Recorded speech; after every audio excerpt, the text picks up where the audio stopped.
This week, in a chain of unprecedented events, 2 alliances are effectively destroyed in just a few days. Oh, and some other stuff happened too. Hello, I'm Frost, and this is your weekly EVE Online update.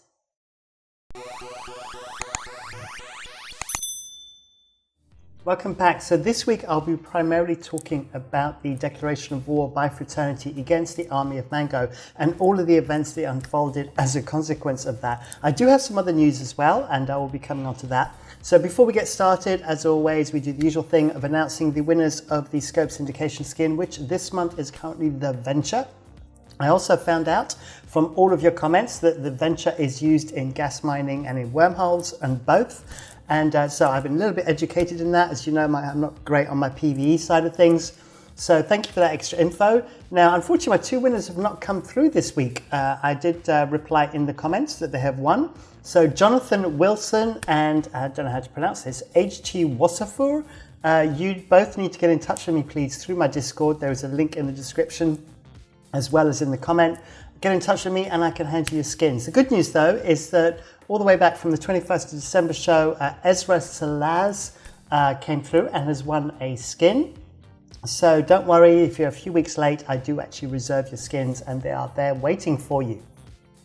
Right, okay, so that's about it. So let's get on with the news then. So as you saw from the title, what we have is a domino effect. So it all started with a war declaration by Noros, the alliance leader of Fraternity, also the coalition leader of Winter Coalition, who made a declaration of war, formal declaration of war against the Army of Mango because they've been harassing them for quite a while. But this time the non-invasion pact was out of the window and this was a full-on deployment to Esoteria where the Army of Mango live.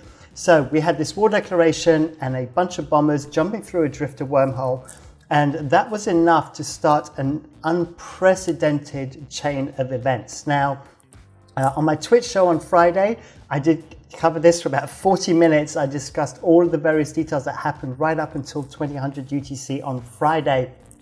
So you're welcome to go over to my Twitch show and take a look at that if you kind of want the more nitty-gritty details. But I'm going to try and condense it a little bit today so that I'm not talking for an hour and a half, 2 hours, which I could easily do on this subject. So, all right, let's crack on. So where did it all start? So let me jump up into my box.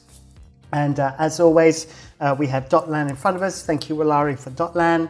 And basically, everything's been happening in Esoteria. So let me see if I can get my pen working down here. There we go, in the south. And Fraternity, I've mentioned this before, but I think you guys all know, but I'll just be sure. Fraternity basically live up in this region up here. But they have deployed down to Stain, and they had a Fortizar there. Now, everything happened on the Tuesday the 4th is when this all kicked off. Tuesday, 4th of January, 2022. And it all revolved around the Keepstar that belonged to the Army of Mango in R-ARKN. Now, this was the staging and market Keepstar for the Army of Mango. And so the EU side of Fraternity, so Fraternity is everyone thinks they're purely a Chinese alliance. They're actually not the case. They do actually have a lot of players from all over the world in other time zones as well. So Fraternity may have started off as a Chinese alliance, but that's not the case anymore. They've kind of really grown into this really well-rounded group that covers a lot of different time zones as well. So the EU side went, you know what, let's try something a little bit memey, something a little bit different. And so they thought, let's try and just make a statement of intent and go and reinforce the Keepstar with just a bunch of bombers. And so that's exactly what they did. And so the Fraternity EU group, so also I should point out at this stage as well that this was a Fraternity only operation. So it wasn't Winter Coalition. Winter Coalition pilots were welcome to come along, but this was a matter between Fraternity and the Army of Mango, which also has repercussions onto Serenity, which is where some of the groups, these two groups had dealings with in the past. So back on track, R-ARKN. So these bombers went through and basically they were expecting to be fought off, but because of the time zone, this was in the EU time zone, and Army of Mango previously had Evictus as part of PIBC and Vindictive. Unfortunately, Invictus disbanded about a month ago now, I think. And so they kind of lost that time zone ability to protect the Keepstar in different time zones. Now, in a shield timer, you can attack it anytime you like. So the EU side of Fraternity came in and actually reinforced it with bombers. They actually had good sacks who are part of Stain Roost actually show up in a few tornadoes in case some caracals or something like that were undocked from the Keepstar to kill the bombers. But that wasn't the case, so it was reinforced. Now, this came pretty much as a surprise to Fraternity.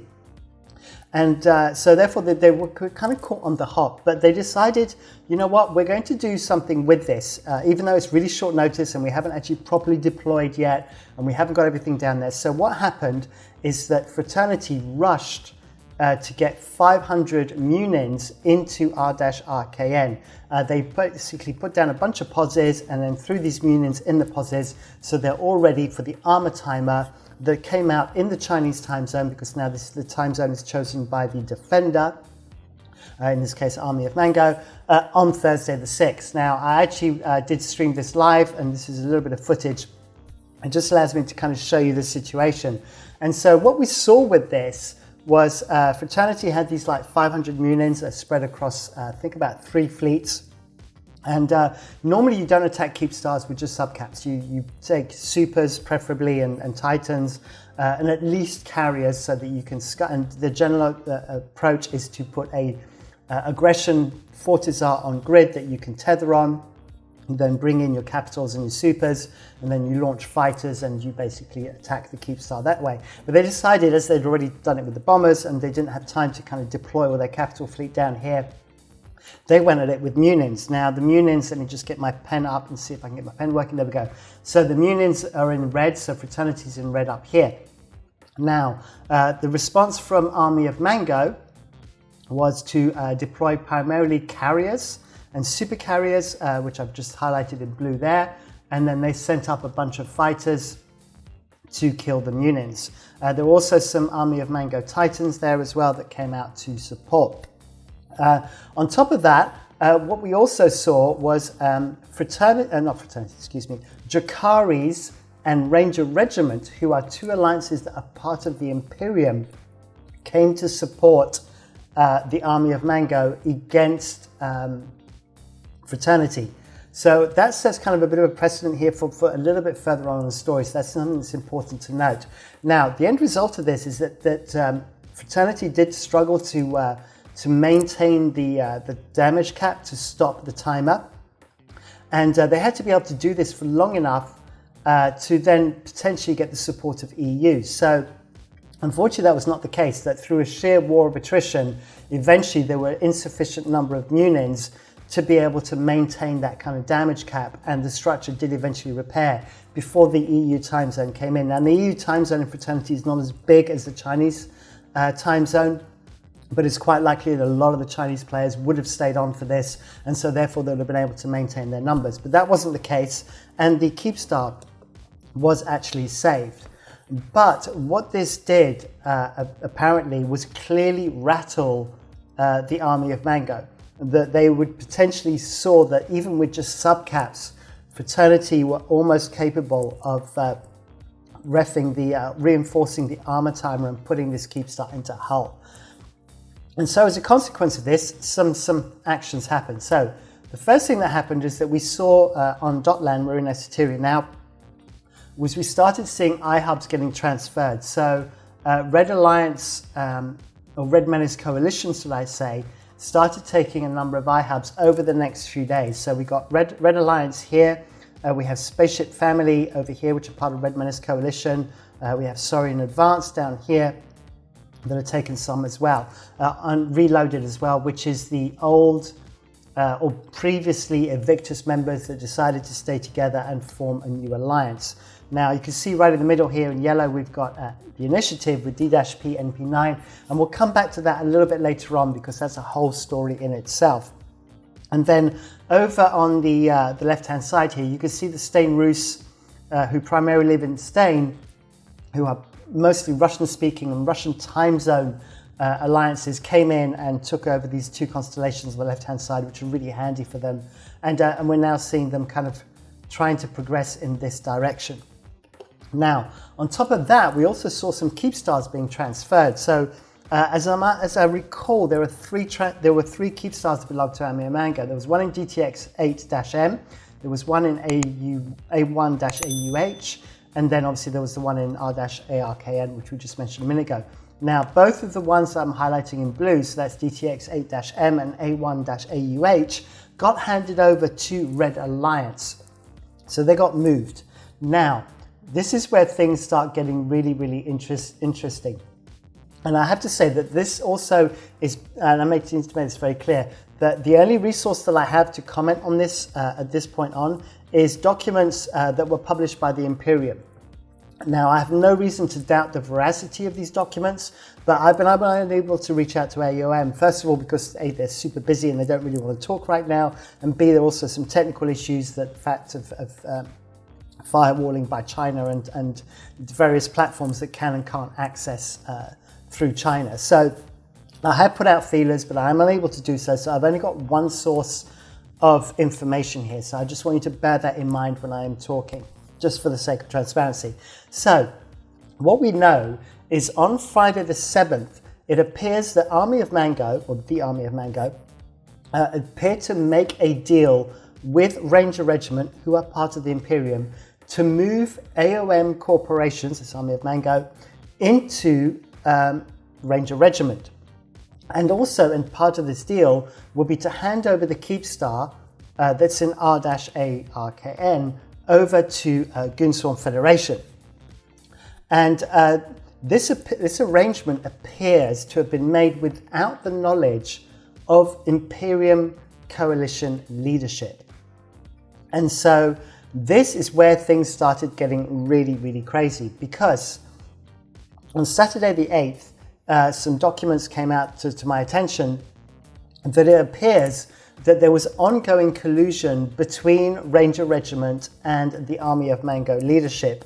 Now, the thing you must understand here is that after the Papi Imperium conflict, the Imperium declared that no former Papi alliances may join the Imperium. Now, whilst in theory AOM were not part of Papi and that they did not aggress in Delve, they did come in and take Esoteria on behalf of Test Alliance and try and hold this area on behalf of Test. So from the point of view of the Imperium, the Army of Mango were on the side of Papi. And so therefore, the Army of Mango would never have been allowed to join as an alliance into the Imperium. And so to move corporations in is already kind of a little bit into the grey area. But what appeared to be the case here was that the leadership in AOM was also moving lock, stock and barrel into Ranger Regiment, and that potentially they were one and the same, and there was actually talk of sharing accounts and that kind of stuff, which is a big no-no under the terms and conditions of the CCP use of EVE Online. So when the Mittani woke up on Saturday morning, because obviously he's US time zone, so this is now by Saturday afternoon, and Coalition, the Imperium got together and bashed this out, they made the decision that Ranger Regiment should be kicked from the Imperium and will lose blue standings within 7 days. So that means that if you would actually check here, this is the Army of Mango, you can see there was this huge drop right here. And what actually happened, like I said, is that, let me close that, is if we actually go down to the Army of Mango here, you could see that all of these groups started moving into Ranger Regiment. And also there's actually one into Drukhari's there as well. Now, since then, some of these groups have now moved back into the Army of Mango, which if we actually go back again, you can see from, let me scroll back up quickly. There we go. There we go. You can see there's like a little blip now where some of them have joined back into the Army of Mango. But it goes further than that. So this is at this point. Let me just log in quickly, and I can give you a live feed as of 1825 UTC on Monday the 10th. Let me just fire up my cloak, and let me just warp on grid, and I can explain what also happened from this point on. So there we go. Let's just warp to the location. So what I'm doing now is I'm in R-ARKN. I'm on warp to the Keep Star and explain exactly what happened. So not only have Ranger Regiment been kicked from the Imperium and losing their blue standings within 7 days, but if we actually look now at the Keepstar, if I can see it on grid here, I've got a lot, there we go. So let's just do a quick look at. Okay, what you'll see first of all is basically a bubble camp. So Fraternity have placed bubbles on all of the undocks of the Keepstar to ensure that any army of Mango pilots that try and escape will not be able to do so. Now this is a Goonswarm Keepstar, but there is kind of an unofficial ceasefire between Fraternity and Goonswarm, that on this Keepstar neither side will shoot each other, as they both have a greater intent in doing damage to Mango. Now this is the important bit as well. You will notice here, if you look at these structures, that there are no lights on the structures. What this means is that the Keepstar is in low power. In other words, all of the fuel has been yanked out of the Keepstar. What does this mean? This means that it will eventually, after 7 days, fall into an abandoned state. Once it is abandoned, if this Keepstar is destroyed in an abandoned state, anything that is in the Keepstar, whether it is in corporate hangars or personal hangars, will drop out. It's called a loot pinata. This has never happened with a Keepstar, to the best of my knowledge. You're welcome to correct me if I'm wrong, but I do believe this has never happened to a Keepstar. This is completely unprecedented. And this will most likely happen over the weekend of the 15th or 16th. Obviously, there will be huge tie-dye. Everyone is probably going to show up for probably what is going to be the biggest loot drop in the history of EVE. Hopefully the servers will hold up, as if this does drop, potentially loads of containers are going to drop out and the grid is going to flood. Also, a huge amount of people are going to show up. So it is going to be an interesting scenario. On top of this, let me just warp off to a safe location. Also, up until now, I mean, I can see there's a few people from Fraternity here, but they've actually normally had bombers out all the time because Fraternity have now anchored a Fortizar on grid. It's over here somewhere. I can't even see it. It's one of these structures over here. This is a Fortizar that belongs to Fraternity. So let me just walk back to my safe spot and safe log. And then I can come on to the next bit. There we go. My warp drive is active. Let me just quickly pop over to this one. And I can show you that the clone bay has been yanked from the Keepstar. So the Goonswarm, or the Imperium, as a consequence of the actions of Ranger Regiment and AOM, destroyed the clone bay, and as you can see, 3,277 jump clones were destroyed, and potentially these are loads of things like high-grade amulets and stuff like that that are used by Titan pilots. So that is going to be very, very expensive. Let me just quickly drop back and do my safe log, and then I can go back to the use. There we go. So, okay, that's good. That should be fine. Hopefully I will not die in that period. Okay, so where was I? Yeah, so that's the situation that we've got now. So essentially, the Army of Mango is no more in terms of, you know, being active in game. As we well know from the Pappy Delve War, you cannot exterminate an alliance. You can simply remove their ability to function correctly or function as an alliance. And this looks like it potentially may happen to Ranger Regiment as well. And both of those groups may end up moving to low sec and having to restructure and decide where they go next. So as of Sunday the 9th, so that was yesterday, the Fraternity made the announcement that once this Keepstar has been destroyed, or within 10 days, they will then head home and they will unanchor all of their structures that they have dropped in Esoteria and will pull out of the south completely. So what this means is Esoteria will then have to be disputed potentially between the Imperium, Wrecking Crew, Red Menace Coalition and Fire Coalition. And as we've seen already, the agreement seems to be that AOM handed over quite a lot of stuff to Red Menace Coalition. Now, Red Menace Coalition are primarily solely an impasse, so whether they are able to hold Esoteria as well, we'll have to wait and see what happens with that. So there you go. So that's kind of hopefully got you up to date. I did kind of condense this a little bit. There was a lot more other kind of little details happening. You can watch the Meta Show for more information as well, especially from the Imperium point of view. They did go on about this for about an hour. And you can see the Imperium perspective on this as well. Right, so now let's go back to our map and just cover a few other bits and pieces. So first up, there was a war declaration between Fraternity and Pandemic Horde. Now, if you don't know, Fraternity and Horde are glued to each other in terms of non-invasion pacts, but they actually have reset each other and they can block each other, and there was like a bit of friction a few weeks ago. Now, this declaration of war was accidental. It was simply because an army of Mango were at war with Fraternity and an army of Mango Corporation joined a Pandemic Horde. It created a war deck between the two, but it's not expected for that to continue. It's expected to just expire after 7 days. Now, let me scroll down and talk about some stuff. Okay, so what we do have though is we have some deaths this week that are notable. The first one, which is really unfortunate, and this all happened in Empire space. The first one is an Okator. I just wanted to bring it to your attention. 49 billion showing up here. Oops, hang on. Let me see if my pen doesn't seem to be responding. Let me see if I can kick it into action. There we go. 49 billion. This was actually showing as 56 billion recently. So I'm not quite sure what happened there. Potentially the market changed a little bit. But it does appear this pilot was taking all of their hard-earned ratting assets and loads of skins. The skins, by the way, don't even show up on the kill mails, and there's some pretty expensive ones in here as well. I saw some Aurora ones and stuff like that. But it does appear that this was a ratter. I saw loads of Sancha mods and various Sancha bits and pieces that were clearly picked up from loot drops. If I can go a bit further down, there we go. So I saw some, true Sancha stuff, which is pretty expensive. There we go. So you can see true Sancha Warp Disruptor down here. True Sancha Energy Nosferatu, etc., etc. So unfortunately this pilot got caught going from, let me see, I think this is in Lone Trek, right? Let me just double check quickly.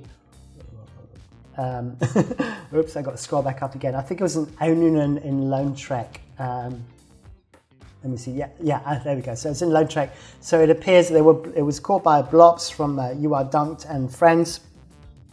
And if we actually just quickly look in Lone Trek, it looks like it was caught on this gate from Letu to Onunen, and potentially making their way to one of the high-sec trade systems of Jita most likely, and was trying to just get through this one section of low-sec, tried to brave it out, and unfortunately didn't work out.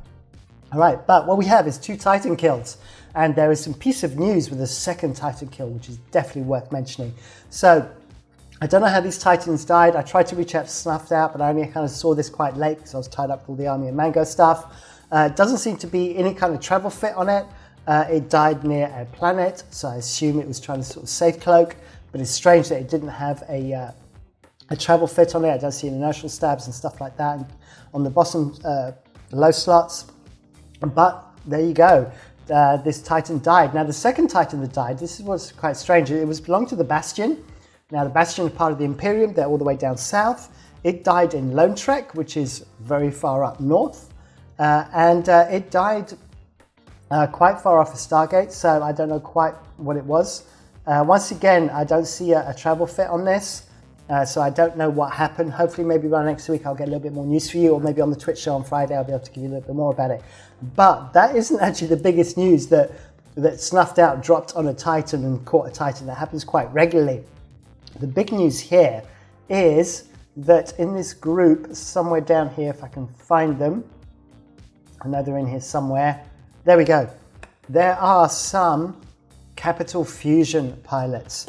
And this is the big news, is if we go to Pandemic Horde and we scroll all the way down to the bottom, Capital Fusion have left Pandemic Horde. Now, if you haven't made the connection already, Capital Fusion is the corporation that a Ragnarok is in. So a Ragnarok is no longer a member of Pandemic Horde and appears to have moved. Now, I don't know whether they're actually going to move to Snuffed Out or not, whether that was just a coincidence, but I haven't seen any details yet as to where Capital Fusion have gone, but I will keep an eye on that, and that may mean that a Ragnarok will no longer necessarily be in Veil of the Silent and may be actually active somewhere else. So interesting times there.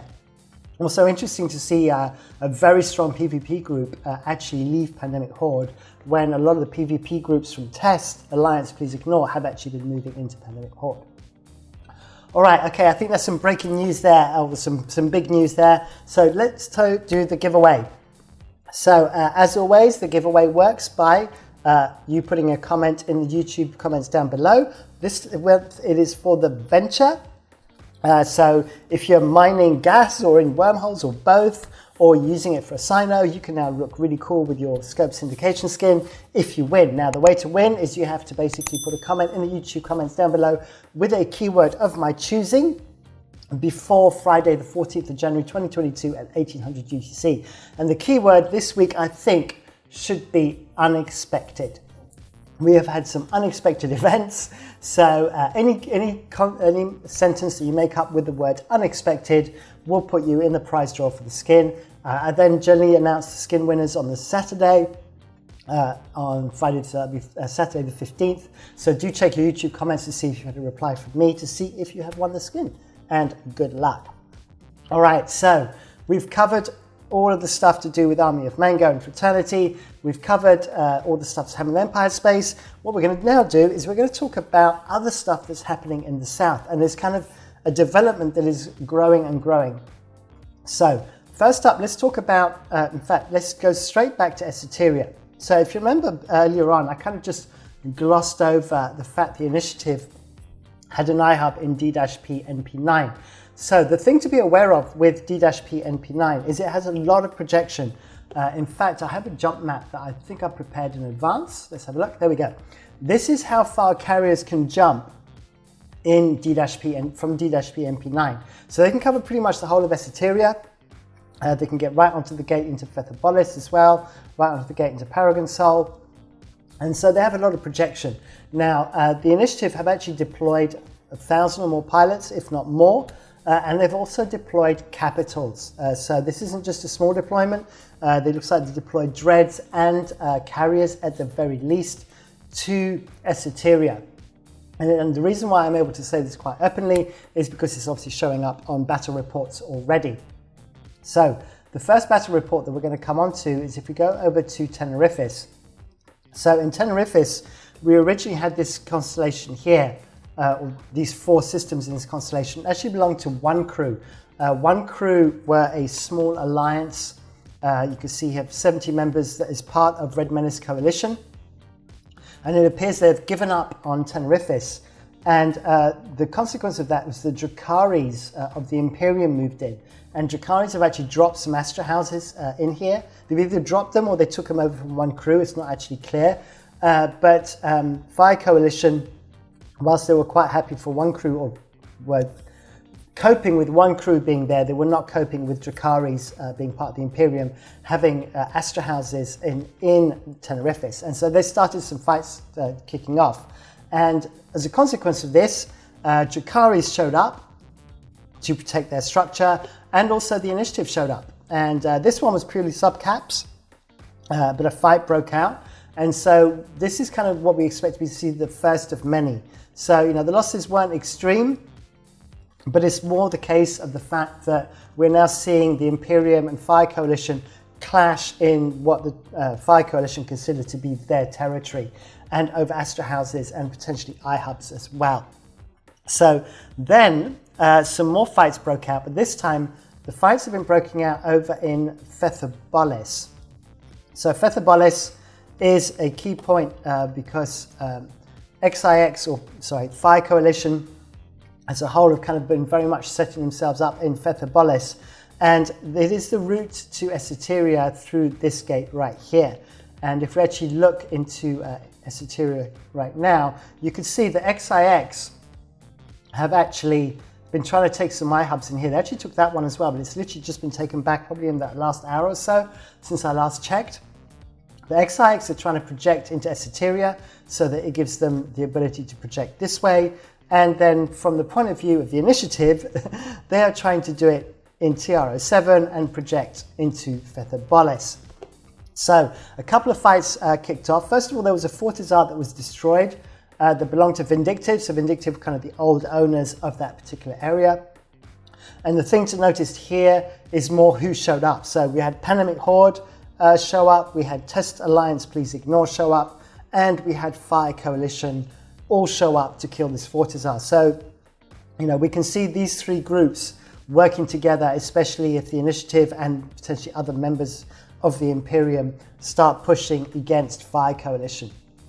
Now, then we had the fight actually over the iHub, and I have a battle report here, and you can see that the Initiative is showing up in big numbers, followed by other members of the Imperium, as we can see here, and when Video Glory comes as well, don't forget them. And then obviously we've got FI Coalition on the right hand side, but you could see we got revelations being dropped in this particular case, and carriers.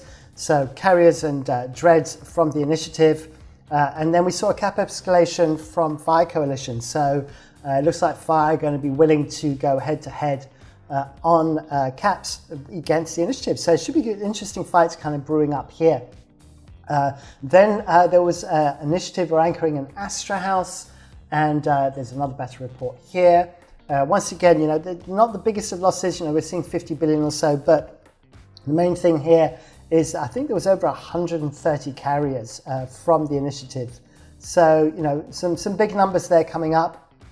And so some bigger toys are being thrown out there, which, even though with scarcity, these ships are not easy to replace, but the players are clearly deciding it is time to go out and actually use them. So good to see sort of escalations coming up to capitals once again.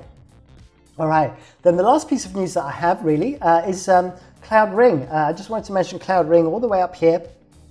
We talked about the Initiative fighting pushing Triumvirate, should I say, pushing Triumvirate out of Cloud Ring, who have now moved into low sec. But the iHubs have been pretty much left alone. But in the last few days, we've seen the Initiative being very busy down here as well, kind of clearing out all of these iHubs. Obviously, the Ranger Regiment ones probably won't be around for long either. Probably after about 7 days, we'll see all of them go. So it does appear that the Initiative are clearing this out for somebody else. I don't know who is yet, but I'll have to keep an eye out for that. And we may see some new residents moving into Cloud Ring. Also, I see an alliance called Shadow. And I had a quick little look at Shadow. Don't really know much about them. The alliance was only formed quite recently. You can see in October 2021.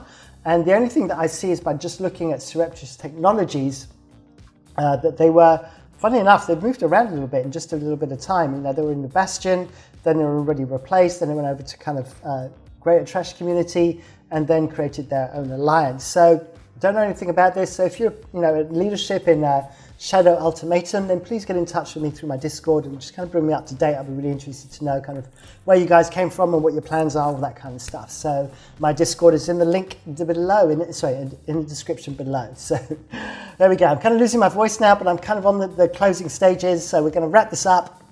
Pochven, very quickly, there was, whilst all the stuff was happening between Fraternity and AOM, Roke Capel and friends actually did reinforce the Fortizar that belongs to Fraternity in Pochven, but then obviously this all kind of melted down. Fraternity showed up to defend it, but Roke Capel and friends weren't there to contest it, so it repaired. So we're still in the same situation, that there are 3 Fortizars in Pochven, in Nalvula specifically.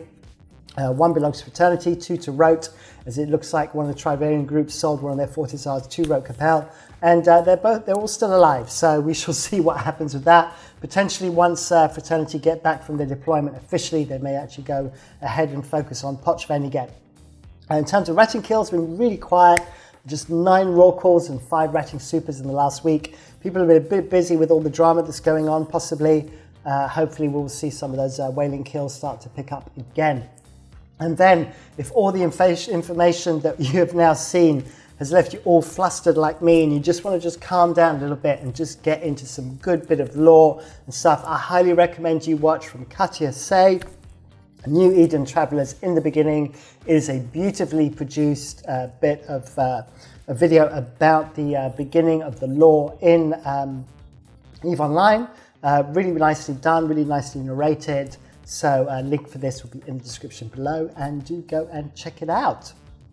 All right, so that's it from me, I think. So be sure to join me on Twitch on a Friday night at 2000 UTC, where I kind of give you a live update. You can then engage with me directly as well. I no longer do the premieres, as I prefer to kind of talk in Twitch because it's much more direct from my point of view. And it's time for me to say, please like, subscribe, hit the bell icon for notifications, mention me in your Corp Discords, your Alliance Discords, and anywhere else you think is appropriate.